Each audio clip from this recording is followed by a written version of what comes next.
Jo la primera cosa que vos diria és que aquestes coses passen perquè les consentiu. Així n'ha de clar.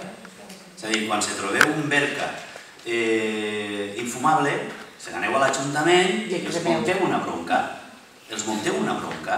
I que cada vegada que se'ls trobeu pel carrer, els tragueu el verca i els munteu una bronca. Que això, en l'àmbit local, és ben fàcil de fer, perquè te'ls trobes cada 2 per 3. I almenys això que ho tinguen que penar. I és ara vosaltres i és abans els socialistes. Ho tinc claríssim.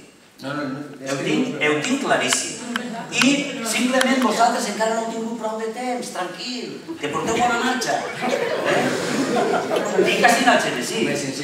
Dic així al Xenesí, perquè en el País Valencià porteu 18 anys governant. 18 anys. I dir res de Zapatero és per pixar-vos en la cara.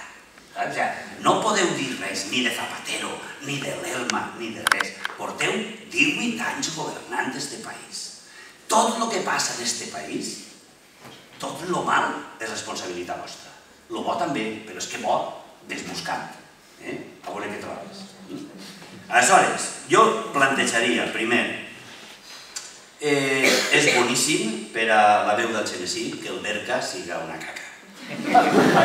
Això està més clar que l'aigua. Segon, jo rep el verca a casa, a València. Sabeu que tots els alxenesinencs que vivim fora, si ho hem deixat dit en l'Ajuntament i tal, mos l'envien.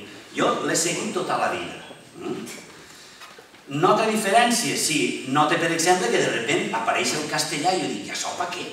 En el Xenesí, que hi ha algú que no m'entenga en valencià i tal i qual, no mos han estacat ja prou de castellà?